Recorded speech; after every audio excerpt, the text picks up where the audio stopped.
Episode 7 തുടങ്ങുന്നതിന് മുമ്പായിട്ട് episode 6 ഞാൻ ഒരു തെറ്റ് പറഞ്ഞിട്ടുണ്ടായിരുന്നു. അത് ഞാൻ ഇപ്പോൾ തിരുത്താനായിട്ട് പോവുകയാണ്. എന്നിട്ട് വെനസ്ഡേയുടെ രൂപത്തിലായിരുന്നപ്പോൾ അവൾ അവിടെ കിടന്ന ആറാടിയത് ഓർമ്മയില്ലേ? നെവർമോർ അക്കാദമിയിൽ എല്ലാ പിള്ളേരും നോക്കി നിൽക്കെ. ദേഷ്യം പിടിച്ച വെനസ്ഡേ ആകട്ടെ നേരെ പോകുന്നത് നമ്മുടെ ബ്രൂണോയുടെ അടുത്തേക്കാണ്. പക്ഷെ ബ്രൂണോ വേറെ ഏതോ ഒരു ലാംഗ്വേജിൽ അവന്റെ മറ്റൊരു കാമുകിയായിട്ടുള്ള സോഫിയോട് സംസാരിക്കുകയായിരുന്നു. ഇത് വെനസ്ഡേക്ക് മനസ്സിലായി, കാരണം ആ ഒരു ലാംഗ്വേജ് വെനസ്ഡേക്ക് അറിയാമായിരുന്നു. അങ്ങനെയാണ് ലെറ്റ്സ് ബ്രേക്കപ്പ് എന്നൊക്കെ പറഞ്ഞിട്ട് വെനസ്ഡേ അവിടെ നിന്ന് പോകുന്നത്. തന്റെ കൂട്ടുകാരിയെ ബ്രൂണോ ചതിക്കുകയാണെന്ന് മനസ്സിലായിട്ട് കറക്റ്റ് ആയിട്ടുള്ള ഒരു തീരുമാനമാണ് വെനസ്ഡേ എടുത്തിട്ടുണ്ടായിരുന്നത്. ഇൻവിസിബിൾ ആയിട്ട് മാറാൻ കഴിയുന്ന നമ്മുടെ ആഗ്നസും ആ ഒരു സംഭവ സ്ഥലത്ത് ഉണ്ടായിരുന്നു. ഇനി നമുക്ക് എപ്പിസോഡ് 7 സ്റ്റാർട്ട് ചെയ്യാം. തുടക്കത്തിൽ തന്നെ കാണിക്കുന്നത് ഫ്ലോറിഡയാണ്. 15 വർഷം മുമ്പുള്ള ഫ്ലോറിഡ.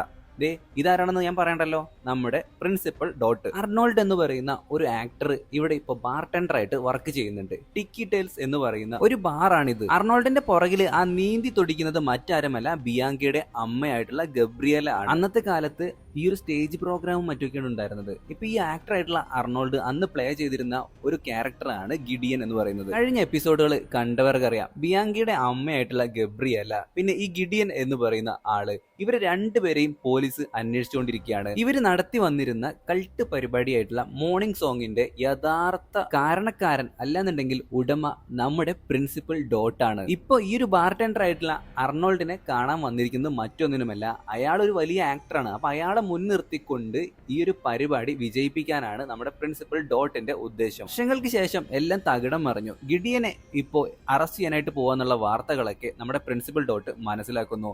പിന്നീട് പുള്ളിക്കാരൻ നടന്നു പോകുന്നത് മറ്റെങ്ങോട്ടുമല്ല, ബിയാങ്കയുടെ അമ്മയെ ഒളിപ്പിച്ചിട്ടുള്ള ആ ഒരു ക്ലാസ് റൂമിലേക്കാണ്. ബിയാങ്കയും ബിയാങ്കയുടെ അമ്മയായിട്ടുള്ള ഗബ്രിയലയും ഒട്ടും അത് പ്രതീക്ഷിച്ചിരുന്നില്ല. പ്രിൻസിപ്പൽ ഡോട്ടിന്റെ മനസ്സിൽ വ്യക്തമായിട്ടുള്ള എന്തൊക്കെയോ പ്ലാൻ ഉണ്ടായിരുന്നു. ബിയാങ്ക അപ്പൊ പ്രിൻസിപ്പൽ ഡോട്ടിന്റെ അടുത്ത് ചോദിക്കുന്നുണ്ട്, നിങ്ങൾ മോർണിംഗ് സോങ്ങിന്റെ ഭാഗമാണോ? ഞാനാണ് മോർണിംഗ് സോങ് എന്നാണ് നമ്മുടെ പ്രിൻസിപ്പൽ ഡോട്ട് പറയുന്നത്. പിന്നീട് കാണിക്കുന്നത് നമ്മുടെ പ്രൊഫസർ ഓർലോഫ് മരണപ്പെട്ട ക്രൈം സീനിലേക്ക് സാന്റിയോഗയും കുറച്ച് പോലീസുകാരും വന്നിട്ട് അന്വേഷണം നടത്തുന്നതാണ്. അവിടേക്ക് അപ്പോൾ നമ്മുടെ പ്രിൻസിപ്പൽ ഡോട്ട് വന്നിട്ട് ചോദിക്കുന്നുണ്ട്, നിങ്ങളുടെ ഈ പരിപാടിക്ക് എപ്പോഴാണ് കഴിയുക? പെട്ടെന്ന് തന്നെ വേണം, ഒരുപാട് ഗസ്റ്റുകളൊക്കെ വരാനുള്ളതാണ്. അപ്പൊ സാന്റിയോഗ എന്ന് പറയുന്ന പോലീസ് ഉദ്യോഗസ്ഥ നമ്മുടെ പ്രിൻസിപ്പൽ ഡോട്ടിനോട് ചോദിക്കുന്നുണ്ട്, നിങ്ങളുടെ ഏറ്റവും നല്ലൊരു പ്രൊഫസർ അല്ലേ, പുള്ളിക്കാരനോടുള്ള ആദര സൂചകമായിട്ടെങ്കിലും ഗാല നിങ്ങൾക്ക് ക്യാൻസൽ ചെയ്തൂടെ? അത് പറ്റില്ല, അതെന്തായാലും നടക്കണം, ഓർലോഫിന്റെയും ആഗ്രഹം അത് തന്നെയാകും എന്നാണ് പ്രിൻസിപ്പൽ ഡോട്ട് പറയുന്നത്. മറ്റൊരു കാര്യം കൂടി ഡോട്ട് പറയുന്നുണ്ട്, ഇതൊരു ആക്സിഡന്റ് മാത്രമാണെന്ന് ബാക്കിയുള്ളവരെ അറിഞ്ഞാൽ മതി. അത് കേട്ടതും ഓഫീസർ സാന്റിയാഗോ നമ്മുടെ പ്രിൻസിപ്പൽ ഡോട്ടിനെ ഒന്ന് ഇരുത്തി നോക്കുന്നുണ്ട്.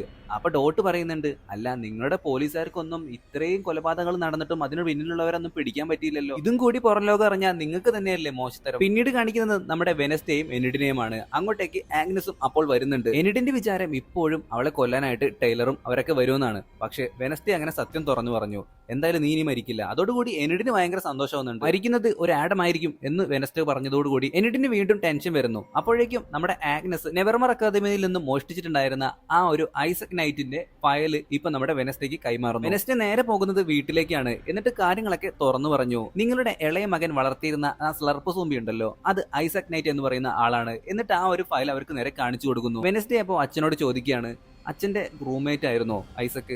ഐസക് എന്റെ റൂംമേറ്റ് മാത്രമല്ല, എന്റെ ഒരു ക്ലോസ് ഫ്രണ്ട് കൂടിയായിരുന്നു. മോർട്ടീഷ്യ അപ്പൊ ഒരു കാര്യം പറയുന്നുണ്ട്, സ്റ്റോൺഹെർസ്റ്റ് വെറും ഒരു കീ ആയിട്ടായിരുന്നു നമ്മുടെ ഐസക്കിനെ കണ്ടിട്ടുണ്ടായിരുന്നത്. അതായത് ഈ ഒരു ഔട്ട്കാസ്റ്റിന്റെ എബിലിറ്റീസ് ഒക്കെ മനസ്സിലാക്കാനുള്ള ഒരു കീ. പക്ഷെ ഐസക്കിന് അവന്റേതായിട്ടുള്ള ഒരുപാട് പ്ലാനുകൾ ഉണ്ടായിരുന്നു. ഇവർ രണ്ടുപേരോടും കൂടി നമ്മുടെ വെനസ്ഡേ ഒരു കാര്യം പറഞ്ഞു, ഐസക് ഇപ്പൊ പഴയ പോലെ ഒരു പെറ്റ് സോംബി അല്ല, അവൻ ഫുള്ളി ഇപ്പൊ റീജനറേറ്റ് ആയിട്ടുണ്ട്. മാത്രമല്ല അവർ ഈ ഒരു ടൗണിൽ നിന്ന് പോയിട്ടുമില്ല. ഫ്രാങ്കോയിസിന്റെയും ടൈലറിന്റെയും കൂടെയാണ് ഇപ്പൊ പെറ്റ് സോംബി ആയിട്ടുള്ള നിങ്ങളുടെ ഐസക് ഉള്ളതെന്നും വെനസ്ഡേ പറയുന്നു. ഡൈനിങ് ടേബിളിൽ നിന്നും മോർട്ടീഷ്യ എഴുന്നേറ്റ് പോയി. പിന്നാലെ വെനസ്ഡേയും. അവളപ്പോ ഒരു ബുക്ക് മോർട്ടീഷ്യക്ക് നേരെ കാണിച്ചു കൊടുക്കുന്നു. ബാർബറ ജീൻ എന്ന് പറയുന്ന ഈ ബുക്ക് അമ്മ ഒരുപാട് നാളായോ എഴുതാൻ തുടങ്ങിയിട്ട്. എനിഡിന് മരിക്കില്ല, പക്ഷെ ആഡം ഫാമിലിയിലെ ആരോ മരണപ്പെടാൻ പോവുകയാണ് എന്ന് പറഞ്ഞതോടുകൂടി മോർട്ടീഷ്യക്ക് ഇപ്പൊ നല്ല ഭയം വരുന്നു. പിന്നീട് കാണിക്കുന്നത് ഒരു വാലാട്ടി പട്ടിയെ പോലെ നമ്മുടെ എനിഡിന്റെ പിന്നാലെ വരുന്ന ബ്രൂണോയാണ്. അവൻ അവളോട് സോറി പറയുന്നു. സോഫിയുമായിട്ടുള്ള ബന്ധം ഇന്നും ഇന്നലെയും തുടങ്ങിയതല്ല. എനിഡ് ഒന്നും ചോദിക്കാതെ തന്നെ ചെക്കൻ കമാന്ന് എല്ലാ കാര്യങ്ങളും തുറന്നു പറഞ്ഞു. അപ്പോഴേക്കും മ്യൂസിക് ടീച്ചർ ആയിട്ടുള്ള ഇസഡോറ നമ്മുടെ എനിഡിനെ പുള്ളിക്കാരുടെ ചേംബറിലേക്ക് വിളിക്കുകയാണ്. കഴിഞ്ഞ എപ്പിസോഡിൽ എനിക്കുണ്ടായിരുന്ന സംശയം ഒരുപാട് സബ്സ്ക്രൈബേഴ്സ് നല്ല അടിപൊളിയായിട്ട് കമന്റ് ആയിട്ട് രേഖപ്പെടുത്തിയിട്ടുണ്ടായിരുന്നു. അതായത് വെനസ്ഡേയെ ലൂപ്പിൻ കേജിൽ അടച്ചിട്ടുണ്ടായിരുന്നത് ഈ ഒരു മ്യൂസിക് ടീച്ചർ ആയിട്ടുള്ള ഇസഡോറ ആണ്. നീ എന്തുകൊണ്ട് ആ ഒരു കേജ് ബ്രേക്ക് ചെയ്ത് പുറത്തു പോയി എന്നാണ് ഇസഡോറ ഇപ്പൊ നമ്മുടെ എനിഡിനടുത്ത് ചോദിക്കുന്നത്. അത് വെനസ്ഡേ ആയിരുന്നു എന്നൊന്നും പുള്ളിക്കാരിക്ക് അറിയില്ലല്ലോ. ഇസഡോറ പ്രധാനപ്പെട്ട കുറച്ച് കാര്യങ്ങൾ നമ്മുടെ എനിഡിനോട് പറയുകയാണ്. 2 ദിവസത്തിനുള്ളിൽ ഫുൾ മൂൺ വരും. അന്നത്തെ ദിവസം നീ എങ്ങാനും വെയർവൂൾഫായി മാറിയിട്ടുണ്ടെങ്കിൽ പിന്നീട് വെയർവൂൾഫായിട്ട് തന്നെ എനിഡ് ജീവിക്കേണ്ടി വരും. മാത്രമല്ല ഒറ്റപ്പെട്ട ആൽഫ വെയർവൂൾഫുകളെ അറ്റാക്ക് ചെയ്യാനും കൊല്ലാനും മറ്റുള്ള വെയർവൂൾഫുകൾ വരും. ഇത് കേട്ടതും എനിഡിന് പേടിയാവാൻ തുടങ്ങി. നീ കറക്റ്റ് ആയിട്ടുള്ള പ്രിക്കോഷൻസ് എല്ലാം എടുത്തിട്ടുണ്ടെങ്കിൽ ഒരു കുഴപ്പവുമില്ല എന്നാണ് ഇസഡോറ ഇപ്പൊ നമ്മുടെ എനിഡിനോട് പറയുന്നത്. സൂര്യാസ്തമയത്തിന് മുൻപായിട്ട് തന്നെ നീ ലൂപ്പിൻ കേജിലേക്ക് കയറിക്കോണം. നീ ഒട്ടും പേടിക്കേണ്ട, എല്ലാവരും നിന്റെ കൂടെ തന്നെയുണ്ട് എന്ന് പറഞ്ഞ് എനിഡിനെ സമാധാനിപ്പിക്കുകയാണ് ഇസഡോറ. പിന്നീട് കാണിക്കുന്നത് ഐസക്കിന്റെയും ഫ്രാങ്കോയിസിന്റെയും വീടാണ്. ഐസക്കിന്റെ ഹൃദയം ഇപ്പൊ തുടച്ച് വൃത്തിയാക്കിക്കൊണ്ടിരിക്കുകയാണ് ഫ്രാങ്കോയിസ്. അടുത്ത് തന്നെയായിട്ട് ഒരു ചിത്രശലഭം പറന്നു പോകുന്നതും കാണാം. ടൈലർ പെട്ടിയും കിടക്കയും പാക്ക് ചെയ്യുന്നത് കണ്ട് ഐസക്ക് ചോദിക്കുന്നുണ്ട്, നീ എന്താ ഇവിടെ നിന്ന് പോവാണോ? അല്ലാണ്ട് പിന്നെ ഞാൻ എന്ത് ചെയ്യാനാ? വെനസ്ഡേയും ഫാമിലിയെ നിങ്ങൾ കൊല്ലാനായിട്ട് അനുവദിക്കുന്നില്ല.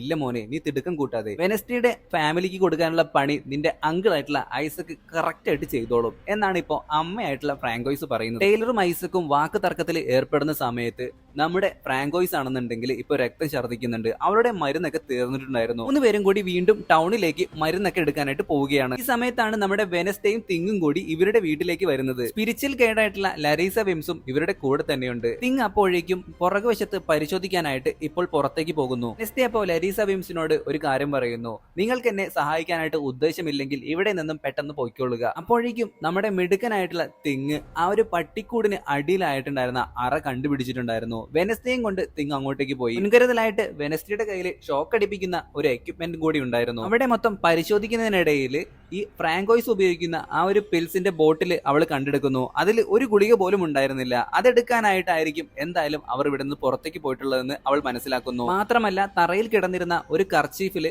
മൊത്തത്തില് ബ്ലഡ് ഉണ്ടായിരുന്നു. ഇവിടെ നിന്നും ഒരു ചിത്രശലഭത്തെ എടുത്തുകൊണ്ട് ഇപ്പൊ യൂജിന്റെ അടുത്തേക്ക് വന്നിരിക്കുകയാണ് നമ്മുടെ വെനസ്ഡേ. ഐസക്കിനെ കണ്ടുപിടിക്കാനാണെന്ന് പറഞ്ഞപ്പോ നമ്മുടെ പക്സ്ലി ആണെന്നുണ്ടെങ്കിൽ അവിടെ നിന്ന് എഴുന്നേറ്റിട്ട് ഇവരുടെ അടുത്തേക്ക് വരുന്നു. എങ്ങനെയാണ് ഈ ഒരു ചിത്രശലഭത്തെ വെച്ചിട്ട് ഇവര് നമ്മുടെ സൂംബിനെ, അതായത് ഐസക്കിനെ കണ്ടുപിടിക്കാൻ പോകുന്നതായിരിക്കും നിങ്ങളുടെ മിക്കവരുടെയും ചിന്ത. കഴിഞ്ഞ എപ്പിസോഡുകൾക്ക്, അതായത് സീസൺ 2 പാർട്ട് 1 എപ്പിസോഡുകൾക്ക് കണ്ടവർക്ക് മനസ്സിലാവും, ഇതൊരു സോംബി രൂപത്തിൽ, നമ്മുടെ ഐസക്ക് ഒരു സോംബി രൂപത്തിലാകുമ്പോൾ അവന് ബ്രെയിൻ ഒന്നും ഉണ്ടായിരുന്നില്ല. അപ്പൊ ആ ഒരു തലോട്ടിക്കുള്ളിലായിട്ടായിരുന്നു ഈ ഒരു ചിത്രശലഭത്തിന്റെ ലാർവയും മറ്റൊക്കെ ഉണ്ടായിരുന്നത്. നമ്മുടെ യൂജീൻ ആണെന്നുണ്ടെങ്കിൽ ചിത്രശലഭങ്ങളെയും അതേപോലെ തന്നെ തേനീച്ചകളെയും ഒക്കെ കൺട്രോൾ ചെയ്യാനുള്ള കഴിവുണ്ടല്ലോ. അങ്ങനെ അവിടെ നിന്നും ഇവര് ഈ ഒരു ചിത്രശലഭത്തെ പറത്തിവിടുന്നു. പിന്നീട് കാണിക്കുന്നത് നമ്മുടെ അജാക്സ് ആണെന്നുണ്ടെങ്കിൽ ഇപ്പൊ ബിയാങ്കയുടെ അടുത്തേക്ക് പോയിട്ട് ഒരു ന്യൂസ് കാണിച്ചു കൊടുക്കുന്നു. അതായത് ഗിഡിയൻ ഇപ്പൊ വെർമൗണ്ട് എന്ന് പറയുന്ന സ്ഥലത്തുണ്ടെന്നും റൂമിൽ നിന്റെ അമ്മയെ കാണാനില്ലെന്നും നമ്മുടെ ബിയാങ്കയുടെ അടുത്ത് ഇവൻ പറയുന്നു. പക്ഷെ ബിയാങ്ക ആണെന്നുണ്ടെങ്കിൽ വളരെ കൂളായിട്ട് എല്ലാ പ്രശ്നങ്ങളും അവസാനിച്ചു എന്നൊക്കെ പറഞ്ഞിട്ട് അജാക്സിനെ ഒഴിവാക്കാനായിട്ടാണ് ശ്രമിക്കുന്നത്. പ്രിൻസിപ്പൽ ഡോട്ട് നമ്മുടെ ബിയാങ്കയെയും അവളുടെ അമ്മയെയൊക്കെ ഭീഷണിപ്പെടുത്തി വെച്ചിരിക്കുകയാണ്. റൂമിലേക്ക് എത്തിയിട്ടുണ്ടായിരുന്ന വെനസ്ഡേ കാണുന്നത് അവളുടെ ഗ്രാൻഡ്മയാണ്. പുള്ളിക്കാരി വെനസ്ഡേയുടെ പകുതി കത്തിത്തീർന്ന നോവൽ വായിച്ചുകൊണ്ടിരിക്കുകയായിരുന്നു. ഗ്രാൻഡ്മ ഇപ്പോൾ ഇങ്ങോട്ടേക്ക് വരാനുള്ള ഉദ്ദേശം എന്താണെന്ന് വെനസ്ഡേ ചോദിക്കുന്നു. പ്രിൻസിപ്പൽ ഡോട്ട് വിളിച്ചിട്ടാണ് വന്നതെന്ന് പുള്ളിക്കാരി പറഞ്ഞിട്ട് ഡോട്ടിനെ കാണാനായിട്ട് പുറത്തേക്ക് പോകുന്നു. ഗാല നടക്കാനായിട്ട് പോവുകയാണല്ലോ, അപ്പൊ അതിന്റെ എന്തെങ്കിലും കാര്യങ്ങൾ കാണിക്കാനായിട്ടായിരിക്കും വിളിച്ചിട്ടുണ്ടാവുക. സംഭവം മറ്റൊന്നുമല്ല, പ്രിൻസിപ്പൽ ഡോട്ട് ഇപ്പൊ വലിയൊരു പ്രൊജക്ട് കാണിച്ചു കൊടുക്കുകയാണ്. ഫ്രം ടവറും ഒഡി ഫാമും പിന്നെ സെമിത്തേരിയിലൊക്കെ ആണെന്നുണ്ടെങ്കിൽ ഫ്രം ടവറിന്റെ ബ്രാൻഡിങ്ങും മറ്റൊക്കെ ഉണ്ടായിരിക്കും. അപ്പൊ ഇതിലേക്ക് നിങ്ങൾ ഒരുപാട് ഇൻവെസ്റ്റ് ചെയ്യണം കേട്ടോ എന്നൊക്കെ പറയുമ്പോൾ ഈ ഒരു ഗ്രാൻഡ്മ ആണെന്നുണ്ടെങ്കിൽ എന്റെ 10 പൈസ ഇതിലേക്ക് കിട്ടില്ല എന്ന് പറയുകയാണ്. ദേഷ്യം പിടിച്ച നമ്മുടെ ഡോട്ട് ആകട്ടെ അങ്ങോട്ടേക്ക് ബിയാങ്കയെ വരുത്തുന്നു. ബിയാങ്ക വന്നാലുള്ള ഉദ്ദേശം നിങ്ങൾക്ക് ഏകദേശം പിടികിട്ടിയല്ലോ. പുള്ളിക്കാരി സൈറൺ സോങ് പാടുന്നു. ഇതുവരെയുള്ള എല്ലാ കാര്യങ്ങളും നിങ്ങൾ മറന്നു പോകട്ടെ, നിങ്ങളുടെ എല്ലാ സ്വത്തുക്കളും ഈ ഒരു പുതിയ പ്രൊജക്ടിനായിട്ട് നിങ്ങൾ കൊടുക്കും എന്നുള്ള രീതിയിലൊക്കെ പറഞ്ഞു വെക്കുകയാണ്. പിന്നെ പറയണ്ടല്ലോ, നമ്മുടെ ഗ്രാൻഡ്മ ആണെന്നുണ്ടെങ്കിൽ അതുപോലെ അനുസരിക്കുന്നു. ടൗണിലേക്ക് എത്തിയിട്ടുണ്ടായിരുന്ന ഐസക്കും സംഘവും ഒരു മെഡിക്കൽ ഷോപ്പ് കണ്ടെത്തി. അവിടെ ഉണ്ടായിരുന്ന ഒരു പാവം ചെങ്ങായിനെ തലക്കടിച്ച് വീഴ്ത്തി അയാളെയും വലിച്ചഴച്ച് ഐസക് ഇപ്പോൾ അകത്തേക്ക് കയറി. കൂടെ നമ്മുടെ ടൈലറും ഫ്രാങ്കോയിസും ഉണ്ട്. തൊട്ടടുത്ത നിമിഷം തന്നെ ഐസക്ക് ഒരു മടിയും കൂടാതെ അവിടുത്തെ സ്റ്റാഫിന്റെ ബ്രെയിനും കഴിച്ചു. അതോടുകൂടിയിട്ട് ഇപ്പൊ ഐസക്ക് പൂർണ്ണമായിട്ടും നല്ല അടിപൊളി ജിമാന്നിരിക്കുന്നുണ്ട്. അപ്പോഴേക്കും നമ്മുടെ ഫ്രാങ്കോയിസ് പൂർണ്ണമായിട്ടും തളർന്നിട്ടുണ്ടായിരുന്നു. നിന്റെ അമ്മയ്ക്ക് ബ്ലഡ് ആവശ്യമാണ്, അതും ഹൈഡിന്റെ. നീ പെട്ടെന്ന് തന്നെ അമ്മയ്ക്ക് ബ്ലഡ് കൊടുക്കണം എന്ന് ഐസക്ക് ആവശ്യപ്പെടുന്നു. നെവർമോർ അക്കാദമിയിലാകട്ടെ ഇപ്പൊ ഗാല നടക്കാനായിട്ട് പോവുകയാണ്. അത്യാഡംബര രീതിയിലാണ് എല്ലാ കാര്യങ്ങളും അറേഞ്ച് ചെയ്തിരിക്കുന്നത്. ലെരീസ വിംസ് ആകട്ടെ മോർട്ടീഷ്യയോട് ഇപ്പൊ ഒരു കാര്യം പറയുന്നുണ്ട്. ഫ്രാങ്കോയിസിനോടും ഐസക്കിനോടും നിനക്കുള്ള യഥാർത്ഥ റിലേഷൻഷിപ്പ് ഇതുവരെ വെനസ്ഡേ അറിഞ്ഞിട്ടില്ല. ഇപ്പോഴിതാ ഒരു ആഡംസ് മരിക്കാനായിട്ട് പോവുകയാണ്. ഈ ഒരു ട്രാജഡി നടക്കുന്നതിന് മുമ്പ് അവളോട് സത്യം നീ തുറന്നു പറയും എന്ന് ലെരീസ വിംസ് ഇപ്പൊ മോർട്ടീഷ്യയോട് പറയുന്നു. പിന്നീട് കാണിക്കുന്നത് ലൂപ്പിൻ കേജിൽ കിടക്കുന്ന നമ്മുടെ എനിഡിനെ കാണാനായിട്ട് പോകുന്ന വെനസ്ഡേ ആണ്. ചിരിച്ചുകൊണ്ട് എനിഡ് അപ്പൊ വെനസ്ഡേയോട് കുറച്ച് കാര്യങ്ങൾ പറഞ്ഞു. നിനക്കൊരു തമാശ കേൾക്കണോ? ഞാൻ ഫുൾമുണ്ട് അന്ന് വേർവുൾഫായിട്ട് മാറിയിട്ടുണ്ടെങ്കിൽ തിരിച്ച് എനിക്ക് മനുഷ്യരൂപത്തിലേക്ക് മാറാനായിട്ട് കഴിയില്ല. ഞാൻ എവിടെയെങ്കിലും ഒറ്റപ്പെട്ട് നടക്കുന്നുണ്ടാകും. ആ സമയത്ത് നീ എന്നെ തേടി വരുമോ? നിന്നെ ഹണ്ട് ചെയ്യുന്നതിൽ എനിക്ക് ഒരു തരത്തിലുള്ള ബുദ്ധിമുട്ടുമില്ല എന്ന് വെനസ്ഡേ പറയുന്നു. എന്നിട്ട് അത് കേട്ടപ്പോൾ തന്നെ ഒരുപാട് സന്തോഷമാവുകയാണ്. അപ്പോഴാണ് അജാക്സ് അങ്ങോട്ടേക്ക് വരുന്നത്. എന്നിട്ട് ഗിഡിയന്റെ ആ ഒരു ന്യൂസ് റിപ്പോർട്ട് നമ്മുടെ വെനസ്ഡേക്ക് കാണിച്ചു കൊടുക്കുന്നു. ബിയാങ്ക അപകടത്തിലാണെന്നും അവൻ പറയുന്നു. പ്രിൻസിപ്പൽ ഡോട്ടിന് ഇതുമായിട്ട് എന്തോ ബന്ധമുണ്ട്. ഉടൻ തന്നെ പ്രിൻസിപ്പൽ ഡോട്ടിനെ കാണാനായിട്ട് വെനസ്ഡേ പോയി. അവിടെ അവളുടെ ഫാമിലി മൊത്തം തന്നെ ഉണ്ടായിരുന്നു. ഗ്രാൻമ എല്ലാ സ്വത്തുക്കളും ഈ ഒരു നെവർമോർ അക്കാദമിയിലേക്ക് കൊടുക്കാനായിട്ട് പോവുകയാണ്. ഗ്രാൻമയുടെ ഈ മാറ്റം വെനസ്ഡേക്ക് പെട്ടെന്ന് വിശ്വസിക്കാനായിട്ട് പറ്റുന്നില്ല. ഇതിലെന്തോ കള്ളക്കളി ഉണ്ടെന്ന് അവൾക്ക് വ്യക്തമായി. ഇത് ബിയാങ്കയുടെ പണിയാണെന്ന് മനസ്സിലാക്കിയ വെനസ്ഡേ ആകട്ടെ ഇപ്പൊ ബിയാങ്കയെ കാണാനായിട്ട് വന്നിരിക്കുകയാണ്. ബിയാങ്കയും വെനസ്ഡേയും കൂടി ഇപ്പൊ ഫൈറ്റോട് ഫൈറ്റ്. ലാസ്റ്റ് ബിയാങ്ക തോറ്റു. അവൾ അങ്ങനെ എല്ലാ കാര്യങ്ങളും തുറന്നു പറഞ്ഞു. എനിക്ക് വേറെ വഴിയില്ലാത്തതുകൊണ്ടാണ് ഞാൻ അങ്ങനെ ചെയ്തത്. ശരിക്കും ഗിഡിയൻ ഒരു പാവം മാത്രമാണ്. എല്ലാത്തിനും പുറകില് പ്രിൻസിപ്പൽ ഡോട്ടാണ്. നീ എന്നോട് ക്ഷമിക്കണം, എനിക്ക് വേറെ വഴിയില്ലാത്തതുകൊണ്ടാണ് എന്നും പറഞ്ഞുകൊണ്ട് ബിയാങ്ക അവളുടെ തനി നിറം കാണിച്ചു. അവള് സൈറൺ സോങ് പാടി. അതായത് ഇതുവരെ ഇവർ സംസാരിച്ച കാര്യങ്ങളും നമ്മുടെ ബിയാങ്കയുടെ അമ്മയെ കുറിച്ച് സംസാരിച്ച കാര്യങ്ങളും എല്ലാം തന്നെ അവൾ മറന്നു പോകട്ടെന്ന്. പക്ഷെ ബുദ്ധിമതിയായിട്ടുള്ള വെനസ്ഡേ ആഗ്നസിനെയും കൊണ്ടാണ് അങ്ങോട്ടേക്ക് പോയിട്ടുണ്ടായിരുന്നത്. ഇൻവിസിബിൾ ആയിരുന്ന ആഗ്നസ് ബിയാങ്ക പറഞ്ഞ എല്ലാ കാര്യങ്ങളും വീണ്ടും റിപ്പീറ്റ് ആയിട്ട് വെനസ്ഡേക്ക് പറഞ്ഞു കൊടുത്തു. പക്ഷെ ആഗ്നസ് ആകട്ടെ വെനസ്ഡേയോടുള്ള ആരാധന മൂത്തിട്ട് വെനസ്ഡേയുടേത് പോലുള്ള ഡ്രസ്സും അവളുടേത് പോലുള്ള ഹെയർ സ്റ്റൈലും കാര്യങ്ങളൊക്കെയാണ് ചെയ്ത് അവളുടെ ഫ്രണ്ടിലേക്ക് വരുന്നത്. ഇത് കണ്ട വെനസ്ഡേക്ക് ദേഷ്യം പിടിച്ചു. വെനസ്ഡേയുടെ കയ്യിൽ നിന്ന് ആഗ്നസിന് നല്ല വഴക്ക് കേട്ടു. അവൾ അങ്ങനെ കരഞ്ഞുകൊണ്ട് അവിടെ നിന്നും പോകുന്നു. ഐസക്കും സംഘവുമാകട്ടെ ആഡംസ് ഫാമിലിനെ നശിപ്പിക്കാനായിട്ടുള്ള എല്ലാ പരിപാടിയും ചെയ്തു വെച്ചിട്ടുണ്ടായിരുന്നു. പിന്നീട് കാണിക്കുന്നത് പ്രിൻസിപ്പൽ ഡോട്ടിനെ കാണാനായിട്ട് വന്നിരിക്കുന്ന ഗിഡിയനെയാണ്, അതായത് അർണോൾഡിനെ. ഗിഡിയൻ ആകട്ടെ ഇപ്പൊ നമ്മുടെ പ്രിൻസിപ്പൽ ഡോട്ടിനോട് എതിർത്ത് സംസാരിക്കുകയാണ്. നിങ്ങൾ എന്ത് വേണമെങ്കിലും ചെയ്തോ, പക്ഷേ എനിക്ക് എന്റെ പൈസ കിട്ടിയിരിക്കണം. ഇത് കണ്ടപ്പോ പ്രിൻസിപ്പൽ ഡോട്ടിന് സഹിച്ചില്ല. തൊട്ടടുത്ത നിമിഷം തന്നെ പുള്ളിക്കാരൻ ഈ ഗിഡിയന്റെ തോളിൽ കൈവയ്ക്കുന്നുണ്ട്. ചുരുക്കി പറഞ്ഞ പച്ചയ്ക്ക് അങ്ങോട്ട് കത്തിച്ചു കളഞ്ഞു. പ്രിൻസിപ്പൽ ഡോട്ട് എത്രത്തോളം അപകടകാരിയാണെന്ന് ഇപ്പൊ നമ്മുടെ ബിയാങ്കയ്ക്ക് മനസ്സിലായി. എന്നെ എതിർത്തിട്ടുണ്ടെങ്കിൽ എല്ലാവർക്കും ഇതേ ഗതി തന്നെയായിരിക്കും എന്ന് പറഞ്ഞ് ബിയാങ്കയെ നമ്മുടെ പ്രിൻസിപ്പൽ ഡോട്ട് ഭീഷണിപ്പെടുത്തുന്നു.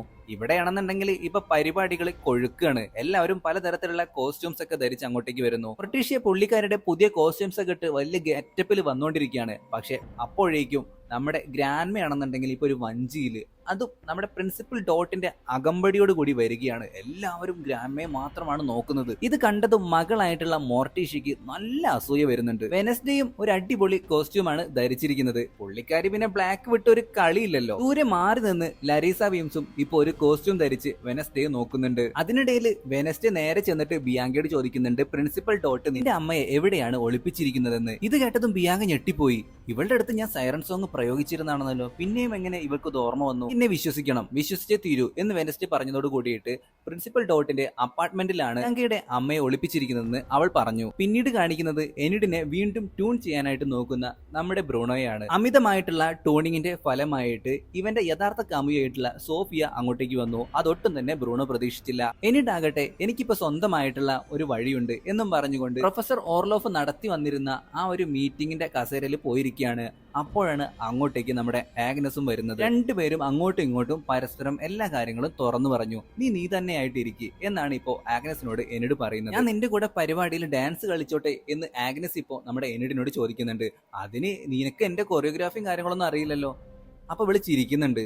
അതായത് നമ്മുടെ എനിഡ് പ്രാക്ടീസ് ചെയ്യുന്ന സമയത്തൊക്കെ ആഗ്നസ് അവിടെ പോയി നിൽക്കാറുണ്ടായിരുന്നു. അവിടെ ഇൻവിസിബിൾ ആണല്ലോ. രണ്ടുപേർക്കും ഒരുപാട് സന്തോഷമായി. മറുവശത്ത് എല്ലാവരും ഭക്ഷണം കഴിച്ചുകൊണ്ടിരിക്കുകയാണ്. പക്സ്ലി മാത്രം ഇപ്പൊ ആകെ വിഷം വെച്ച് പുറത്തിരിക്കുമ്പോ യൂജിൻ അങ്ങോട്ടേക്ക് വരുന്നുണ്ട്. ഐസക് ആകട്ടെ നെവർമോർ അക്കാദമിയിൽ കയറി പറ്റിയിട്ടുണ്ടായിരുന്നു. പക്സ്ലിയെ തന്നെ അവൻ തുറിച്ചു നോക്കുന്നു. പക്ഷെ പക്സ്ലി ഇതൊന്നും കാണുന്നില്ല. ഐസക് എന്തോ ഒരു പ്ലാന് മനസ്സിൽ ഉറപ്പിച്ചിട്ടുണ്ടായിരുന്നു. ഇതേ സമയം തന്നെ അജാക്സ് നമ്മുടെ ബിയാങ്കയുടെ അമ്മയായിട്ടുള്ള ഗബ്രിയേലിനെ രക്ഷപ്പെടുത്തുന്നു. ഇതിനോടകം തന്നെ നമ്മുടെ എനിഡും ആഗ്നസും ഇപ്പൊ ഡാൻസ് ചെയ്യാനായിട്ട് റെഡി ആയിട്ട് കോസ്റ്റ്യൂം ഒക്കെ ധരിച്ച് നിൽക്കുകയാണ്. ആഗ്നസിനെ കണ്ടപ്പോ തന്നെ വെനസ്ഡേക്ക് ഒരുപാട് സന്തോഷമായി. നിന്റെ ഡ്രസ്സിങ് അടിപൊളിയായിട്ട് എന്നൊക്കെ പറയുമ്പോൾ ആഗ്നസും ഭയങ്കര ഹാപ്പി. അപ്പൊ എന്താണ് ഇനി പ്ലാൻ എന്ന് ആഗ്നസ് ഇപ്പൊ വെനസ്ഡേയോട് ചോദിക്കുന്നു. ഫസ്റ്റ് സീസണിൽ ഭയങ്കര വൈറൽ ആയിട്ടുള്ള ഒരു സംഭവമായിരുന്നു നമ്മുടെ വെനസ്ഡേയുടെ ഡാൻസ് എന്ന് പറയുന്ന ആ ഒരു പാട്ടും ആ ഒരു സീനും കാര്യങ്ങളൊക്കെ. പക്ഷെ അത്രയ്ക്ക് അങ്ങോട്ട് അടിപൊളിയാണെന്ന് ചോദിച്ചാൽ അല്ല, എന്നാലും കിഡിലനായിട്ട് ഇപ്പൊ നമ്മുടെ ആഗ്നസും എന്നിട്ടും തകർത്താടിക്കൊണ്ടിരിക്കുകയാണ്. എല്ലാവരും അത് മാത്രമാണ് ഇപ്പൊ ശ്രദ്ധിക്കുന്നത്. പക്ഷെ വെനസ്ഡേക്ക് ഒരു കിഡിലൻ പ്ലാൻ ഉണ്ടായിരുന്നു. പ്രിൻസിപ്പൽ ഡോട്ടിന്റെ കയ്യിൽ ഈ ഒരു സൈറൺ സോങ് ബാധിക്കാത്ത തരത്തിലുള്ള ഒരു ആന്റിക് സംഭവമുണ്ട്, ഒരു മാലുണ്ട്. ആ മാല എടുക്കണം. അങ്ങനെ ഇവർ ഡാൻസ് കളിക്കുന്നതിന്റെ ഇടയിൽ പെട്ടെന്ന് തന്നെ നമ്മുടെ ആഗ്നസ് ഇൻവിസിബിൾ ആവുന്നുണ്ട്. എന്നിട്ട് പ്രിൻസിപ്പൽ ഡോട്ടിന്റെ കഴുത്തിലുണ്ടായിരുന്ന ആ ഒരു മാല അടിച്ചു മാറ്റിയിട്ട് ഇപ്പൊ വെനസ്ഡേയുടെ കയ്യിൽ കൊണ്ടുവന്ന് കൊടുക്കുന്നുണ്ട്. ഇതൊന്നും അറിയാതെ പൊട്ടം പ്രിൻസിപ്പൽ ഇപ്പൊ കൈ കൊട്ടി ഇവരെ രണ്ടുപേരെയും പ്രോത്സാഹിപ്പിക്കുന്നു. ഡാൻസ് ഒക്കെ കഴിഞ്ഞതിന് ശേഷം ബിയാങ്ക ഇപ്പൊ സ്റ്റേജിലേക്ക് ഓരോരുത്തരെ ക്ഷണിച്ചുകൊണ്ടിരിക്കുകയാണ്. അതിനിടയിൽ നമ്മുടെ പ്രിൻസിപ്പൾ ഇനി നമ്മളോട് സംസാരിക്കും എന്ന് പറഞ്ഞുകൊണ്ട് പ്രിൻസിപ്പളിനെ സ്റ്റേജിലേക്ക് വെൽക്കം ചെയ്യുന്നു ബിയാങ്ക. തൊട്ടടുത്ത നിമിഷം തന്നെ പ്രിൻസിപ്പൾ അടുത്ത് വന്നു എന്ന് കണ്ടപ്പോ ബിയാങ്ക സൈറൺ സോങ് പാടിയിട്ട് ഇങ്ങനെയാണ് ഈ ഒരു ഗാല ഇത്രയും ഭംഗിയായിട്ട് നടക്കുന്നതെന്നുള്ള എല്ലാ കള്ളത്തരങ്ങളും പറയാനായിട്ട് പുള്ളിക്കാരനോട് പറയുന്നു. ഒരു മണ്ടനെ പോലെ പ്രിൻസിപ്പൽ ഡോട്ട് ഇപ്പൊ സംസാരിക്കുകയാണ്. ഞാൻ ആദ്യം ചെയ്തത് ഈ ഒരു പണക്കാരെ കൊണ്ട് കുറച്ച് ഡൊണേഷൻ ഒക്കെ വാങ്ങി, പിന്നെ വെനസ്ഡേയുടെ ഗ്രാൻഡ് ആയിട്ടുള്ള എസ്റ്ററിന്റെ കയ്യിൽ നിന്ന് സ്വത്തുക്കളൊക്കെ എഴുതി വാങ്ങിച്ചു. ഈ പൈസയൊന്നും ഗിഡിയന് കൊടുക്കാതിരിക്കാൻ വേണ്ടിയിട്ട് ഞാൻ അപ്പൊ തന്നെ അവനെ തീർത്ത് കളഞ്ഞു. ഈ കാര്യങ്ങളൊക്കെ ഇയാൾ പച്ചയ്ക്ക് തുറന്നു പറയാണ്. ഓഡിയൻസ് മൊത്തം ഞെട്ടി തരിച്ച് നിൽക്കുകയാണ്. പക്ഷെ കുറച്ച് കഴിഞ്ഞപ്പോഴേക്കും പ്രിൻസിപ്പൽ ഡോട്ടിന് താൻ പറഞ്ഞ കാര്യങ്ങളൊക്കെ അബദ്ധമാണെന്ന് മനസ്സിലാവുകയും ബിയാങ്ക ഇല്ലുമെന്ന് പറഞ്ഞ് ഭീഷണിപ്പെടുത്തി അവിടെ നിന്ന് രക്ഷപ്പെടാനായിട്ട് ശ്രമിക്കുകയാണ്. ഡോട്ട് ആകട്ടെ ഇപ്പൊ എല്ലാവരെയും പേടിപ്പിക്കാനായിട്ട് ആ ഒരു ഫയർ പവർ അവിടെ ഉണ്ടായിരുന്ന ഒരു ലൈറ്റിന്റെ മുകളിലേക്ക് ആക്കുന്നുണ്ട്. പക്ഷെ പെട്ടെന്നാണ് പുറകിലായിട്ട് നമ്മുടെ അജാക്സ് വരുന്നത്. അജാക്സ് ഉടനെ തന്നെ പ്രിൻസിപ്പൽ ഡോട്ടിനെ ഒരു പ്രതിമയാക്കി മാറ്റി. പക്ഷേ ആ മുകളിലുണ്ടായിരുന്ന ലൈറ്റ് മൊത്തത്തിൽ ഇടിഞ്ഞു പൊളിഞ്ഞ് പ്രതിമയായി മാറിയ പ്രിൻസിപ്പൽ ഡോട്ടിന്റെ ദേഹത്തേക്ക് വീഴാണ്. അതോടുകൂടി പ്രിൻസിപ്പൽ ഡോട്ട് തവിട് പൊടിയായി. ഇത് കണ്ടപ്പോ തന്നെ നമ്മുടെ വെനസ്ഡേയുടെ ഗ്രാൻഡ് ആയിട്ടുള്ള എസ്റ്റർ കൈകൊട്ടി ചിരിക്കുകയാണ്. എന്തൊരു ത്രില്ലിംഗ് ക്ലൈമാക്സ് ആണ് മക്കളെ.